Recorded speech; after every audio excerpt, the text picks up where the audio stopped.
I was compelled to cry unto God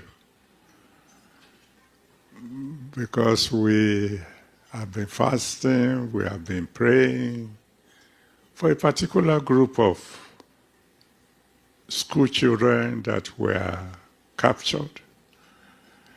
And the kidnappers felt that the government was not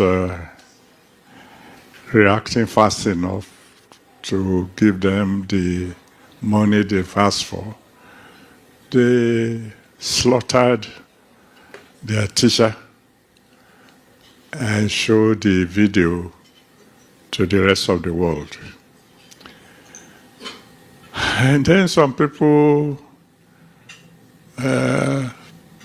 began to speak, challenging those of us who said we have been praying. They said, you have fasted, you have prayed. Where is your God?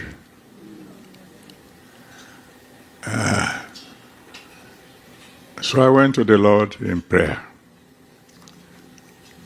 in deep agony. So I said, Father, you've had them. He said, where is our God? Answer them now. And then God spoke to me.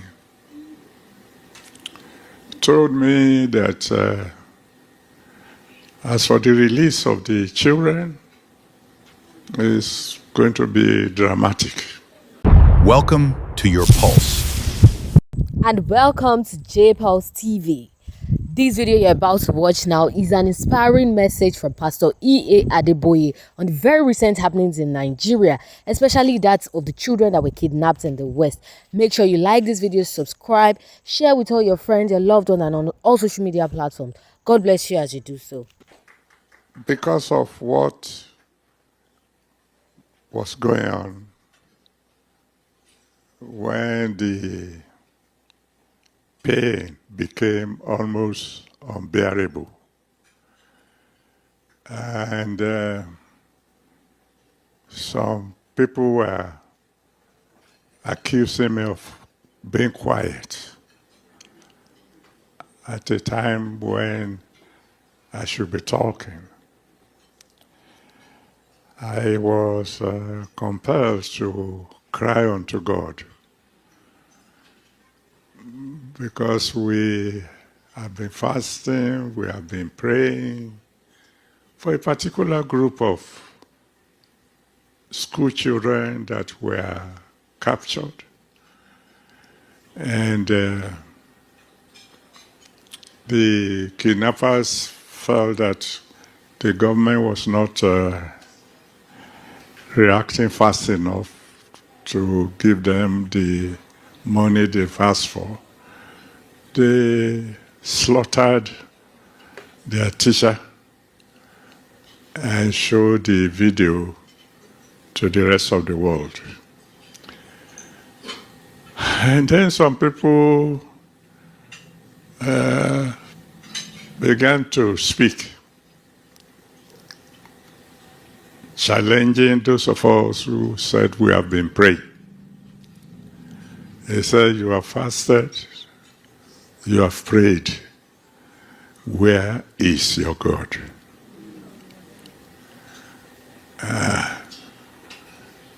So I went to the Lord in prayer, in deep agony. So I said, Father, you've had them. He said, where is our God? Answer them now. And then God spoke to me. Told me that as for the release of the children, it's going to be dramatic. But he didn't tell me the time or the details. But then he told me that aspect should leave it in his hand. but that he would talk to me a bit about what will happen after this particular incident. And in some of the things he said, he mentioned what's going to happen to those who have been sponsoring terrorism and kidnapping in Nigeria. And he spoke about several other things, and I didn't have any idea of what's going to happen here. I just know that my son, the father of the father of that young man who's been the organizer, told me about this meeting. He knew I would be in America for the American convention of our church. And I'm supposed to have been on my way to Nigeria by last Sunday. But when he said this program will be taking place tonight, I said I will wait. I will wait.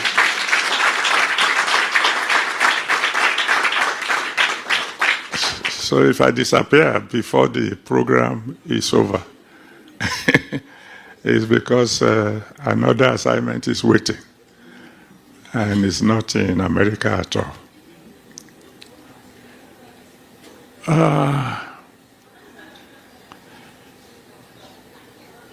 I'm happy that you said that this program is nothing political.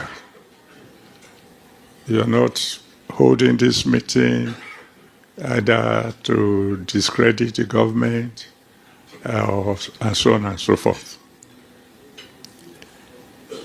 If we talk about what's happening in Nigeria vis-a-vis Christianity,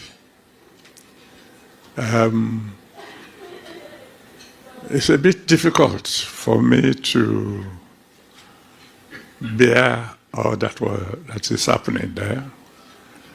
But in Africa, our elders are the custodian of very deep philosophy. They may not be highly educated, but they have education, if you know what I mean. They say that after an elder has eaten some soup, no matter what is happening, the soup will not shake. That means an elder, to be called an elder, must be able to suffer long and just pretend that nothing is happening. Because one of the things the people were complaining about is that I'm from the southern part of Nigeria, and the northern part is supposed to be predominantly Muslim. And so they were accusing me in particular that because I am in the south, I'm not paying enough attention to the churches in the north.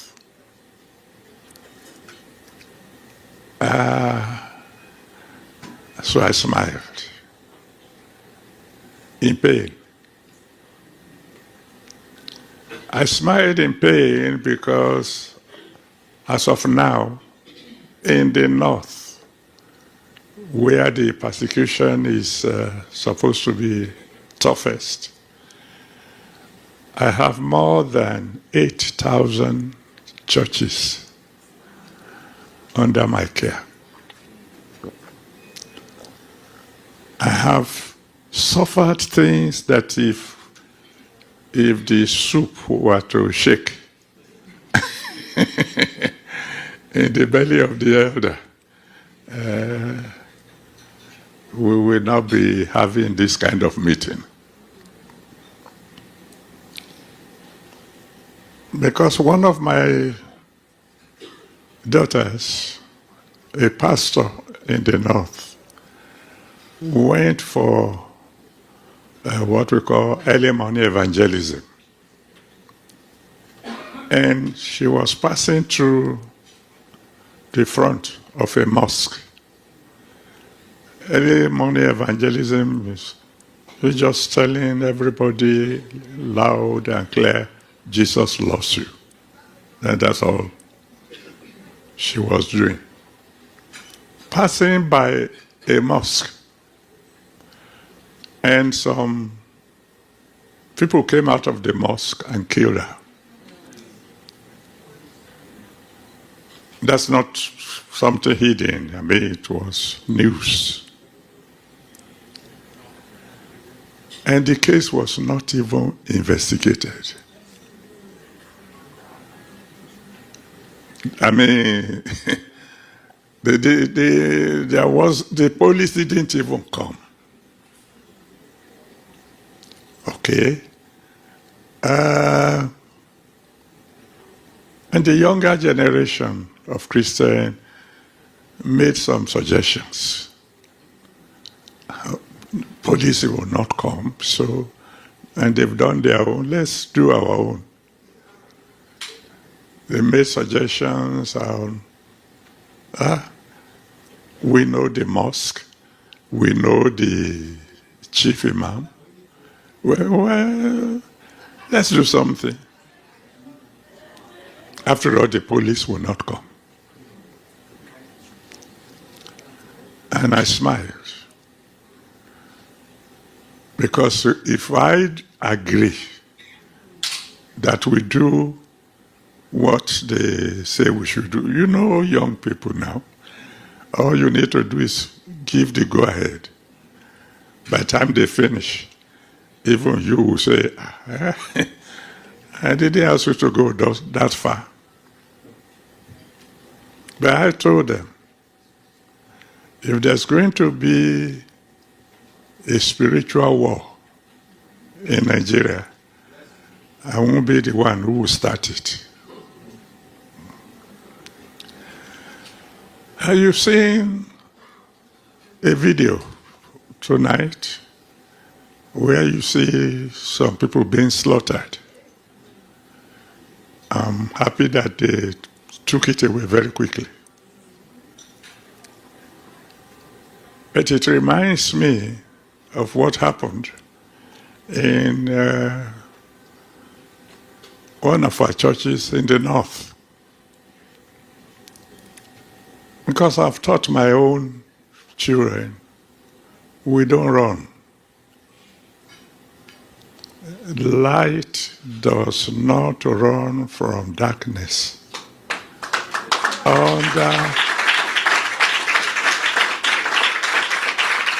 Under no circumstances. So, Boko Haram drove away the churches. I mean, the pastors there fled. But my pastor refused to move. So one day they came to visit him at home. You don't want to go, and we know what to do. But he wasn't in. However, the wife was in, and the wife had just given birth to a set of twins. So they said, well, your husband is not home. We will leave him a gift that will cause him to move. So they slaughtered the twins. The soup must not shake in the belly of the elder. When I heard, of course, the poor little mother nearly went mad. Well, quite a terrible experience. So I told my son, the pastor comes to the south. You've already paid your price.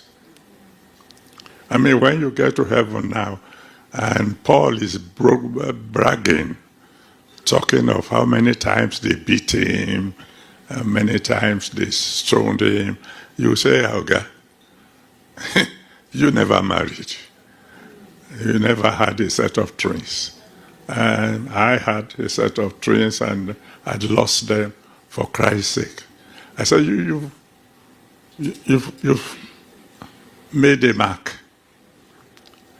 Come to the south. We will arrange for somebody else to take your place. And he looked at me and said, Daddy, what are you saying? You're the one who taught us. We don't run. And we didn't run. We are still there. Not only are we still there to mark the occasion, we established an IDP camp.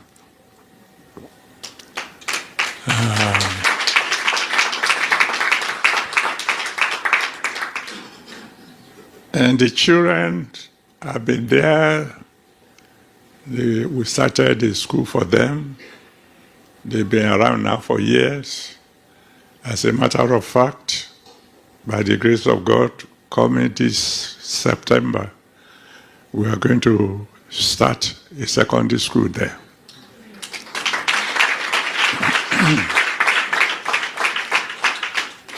As the IDP camp had, of course, the mothers of the children, they were there. The men, they can run when they see trouble. And so we have to arrange for the mothers to learn something they can do. Because after all, one day, they are going back home by the special grace of God. Now, I'm not here to tell a long story. And everything I'm saying, because this meeting is being watched, at least in Nigeria, right now, live. So I'm not going to say anything that I've not said before. Thank God for Trump.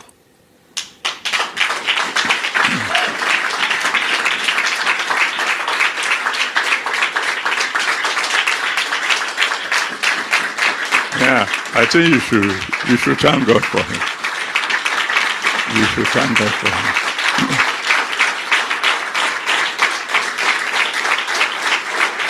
Thank you very much. Thank you. Last year, around November, he sent a message that he was coming to bomb Nigeria. And I felt that again, if I don't say something, things might not go the way it should go. You see, there's something wonderful about bombing. The only problem with that is that no matter how accurate your bomb may be, some innocent people will suffer. And I think he meant to bomb us several times. So, again, I had to speak. In November, the first Friday of November last year. And I announced publicly that the government must do something quick. Because I said to them, I've never met Trump, but I've followed him. And I like him.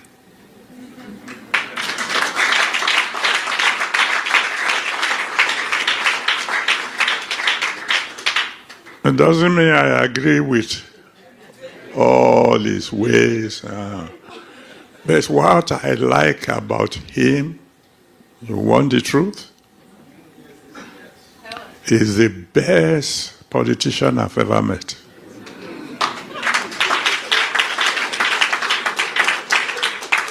During his first term, the ambassador in Nigeria at that time visited me in my home, and after discussing whatever we discussed, which is none of your business, he asked me, he said, "What do you think of our new president?" I said, "Trump." He said, "Yes, I mean the first term." I said, "I like him." He said, "Why?" He's doing what he promised you he would do.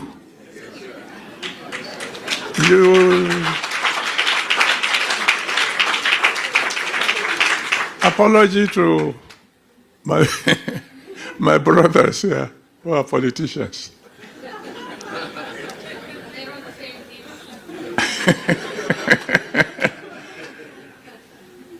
To be a good politician, you must be able to speak two things from the same mouth.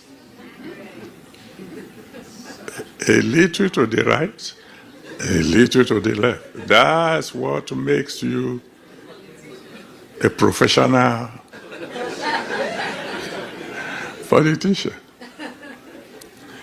And then I like him because when he says, "I want to do this," you better get ready. Many a times he will even have done what he's going to do before he tells you. So I said to my government, it's in the news, first Friday of November last year, I said, "Hey, God has just given you an opening. Because when this man says he's coming to bomb you, he's coming." I said, "If you don't believe me, ask Iran." Because he has bombed Iran first before Iran knew that there was bomb coming. I said, in our own case, God has given us an opportunity. He has told us in advance. So I told them to do 3 things. It's all recorded in all the papers. 1, government, go and meet Trump. Quickly. Beg him. Tell him to give you 100 days grace. We are not saying don't come. What you are saying is give us 100 days of grace. And then, as soon as you've done that, call the military officers, Army, Navy, Air Force. Tell them, within 90 days, stop this mess or resign.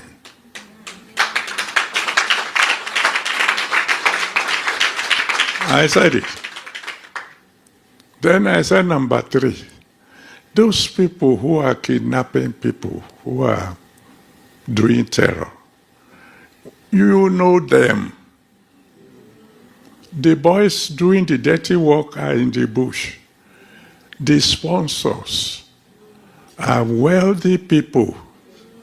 And you know them. Some of them are businessmen, some of them are politicians. Go after them.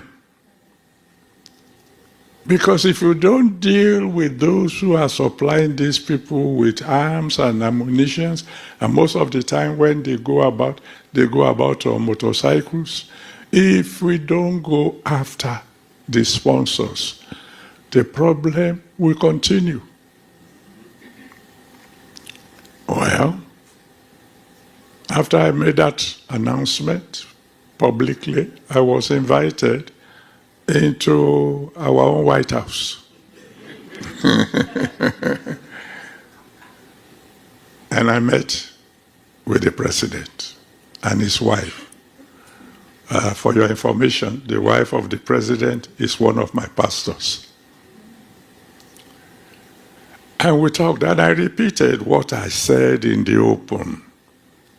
Sir, don't waste time.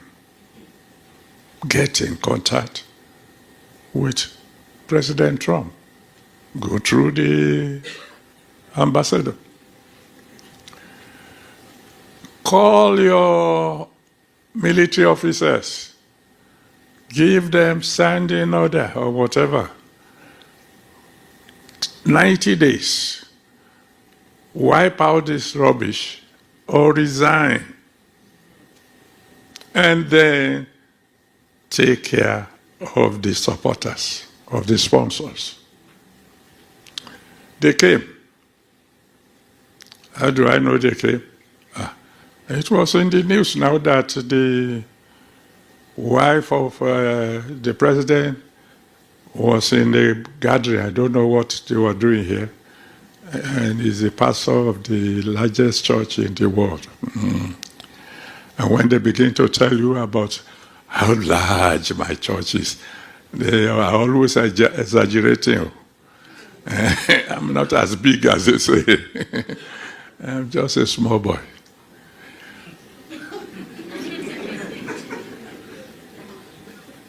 He contacted US. He called a meeting of the big officers. What he told them, I don't know. And I don't need to know. Because he's commander-in-chief. And when the commander-in-chief is giving instruction to his subordinates, who are you to be there? And after all, and I need to make this one clear, I don't support those who are accusing the president of not doing enough. When the commander-in-chief had given instructions to his subordinates, he has done his bit. You don't expect him to go and put on khaki and when my friend Trump gives instruction to go and bomb anywhere, he doesn't leave White House. He has done his bit. I hereby command, bomb Iran. And then he goes to his bedroom and sleep. The rest is left to those who are supporters. So what he told the military officers, I don't know. All I know is that on Christmas Day, a bomb landed. Maybe just to let us know. I mean what I'm saying. But then, of course, the Iran war came in. And I think he's still busy dealing with that. He's almost finishing that now. So thank you that you asked us to meet tonight so that maybe you will reach him before he brings more bombs. And what's the situation today? Probably because he might have been misunderstood. People think, oh no, all he wanted to do is throw just one bomb. He's no longer interested in Nigeria. Things had gone far, far worse than before the bomb came. Far, far worse. So worse that they are asking, where is your God? That's how bad things have been. The, what do you call it? The terrorism, kidnapping, etc., that was in the north is now even at my doorstep. Today we'll be talking about a message that has stirred emotions across so many Nigerians, both those at home and those in diaspora. Pastor Enoch Adeboye recently spoke about the growing insecurity in Nigeria, the pain of families affected by terrorism and kidnapping, and the role of prayer and the urgent need for our leaders to take up their stand and be decisive in what they are doing. Now, beyond the headlines, there are very deep lessons that every Nigeria, in fact, every believer, every Christian should reflect on. And he went on to talk about something that was beyond politics. There's something that was beyond choosing sides. It was about asking ourselves difficult questions and considering what our response as a nation, as one family, as it should be. Now, one of the strongest ideas in the address is that leadership involves carrying pain silently sometimes, many times, more often than not. Many people expected an immediate public reaction from him. They wanted him to just come out and start talking. But he explained that he first went into his place of prayer to seek the face of God. And God actually gave him an answer. He said there in the video that God revealed to him that those children are going to be released. And it's going to be in a very dramatic way. But trusting God that God is going to answer our prayers. It's going to answer our prayers.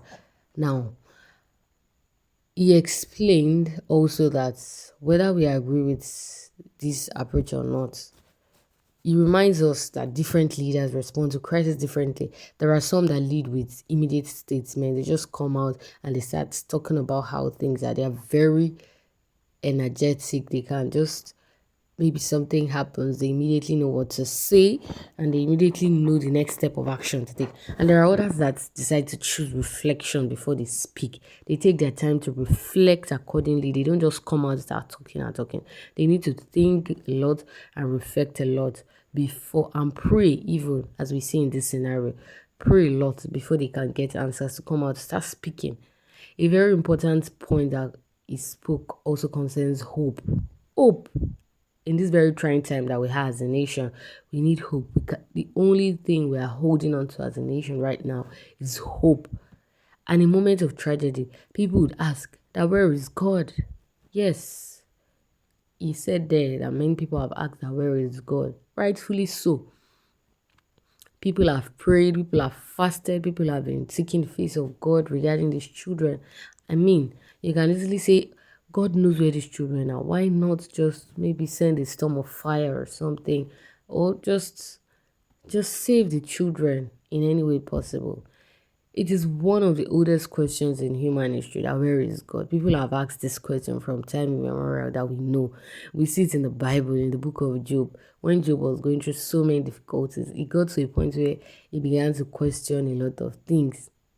His friends came, they tried to discourage him. Even his wife told him to curse God and die. If this God really existed, why not come and save him? In the book of Psalms too, even Jesus, the Son of God, he was crying on the cross and he was like, where is God? He was like, Abba, Father, why have you forsaken me? Imagine that kind of thing. The thing is this, faith does not raise difficult questions or situations.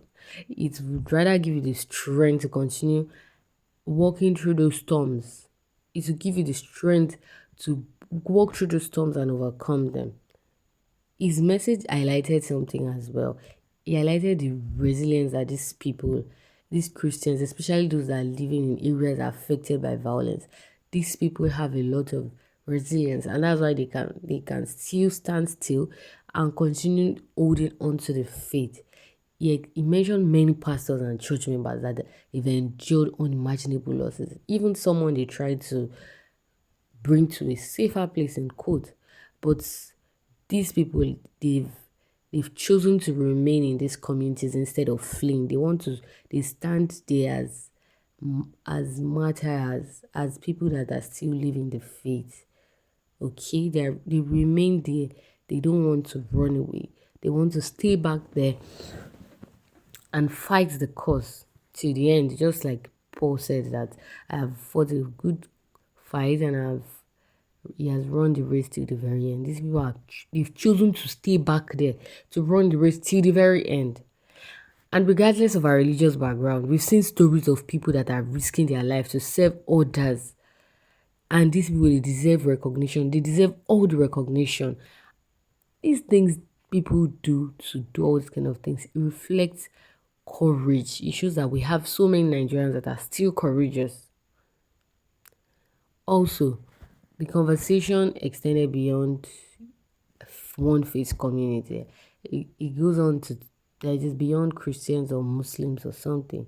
It's about Nigerians, millions of Nigerians, and people of other beliefs. We've experienced the effects of insecurity, whether you're Christian, Muslim, or what have you. The children that were kidnapped, for example, it is not about them being Christians or Muslims. They just went to a school and kidnapped innocent children. We have farmers, traders, students, traditional rulers, security personnel themselves that have risked their lives and seen so many things, and ordinary families that have paid heavy price. Like the families of these children are in so much pain and agony. This is why solving insecurity should never become a religious competition. It's not about being Christian or Muslim. It should be a national priority, something that everybody in the nation should be concerned about, something that everybody's working towards, okay? Another lesson we've seen is talking about the danger of revenge that I spoke about. I mentioned that many younger people we know with so much vibrancy and so much energy, they feel that wanting a retaliation after an attack is the best method to go. But we've seen it repeatedly. History has shown and it has taught us that revenge has never produced peace. When this person revenge, the other person wants to revenge, this one keeps going back and forth, and people will suffer. Innocent people will suffer for no reason. Violence answered with more violence would rather create new victims. And it continues to deepen the division that were already there. Peace requires justice, fine. But justice is different from vengeance, okay? And this message also emphasized the importance of accountable leadership. He spoke about accountability in leadership. He emphasized that fact a number of times.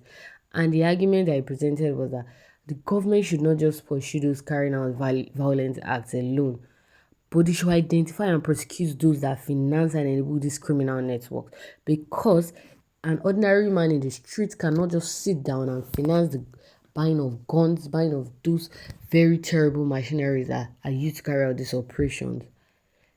There are key stakeholders that are running these things in the background. Okay?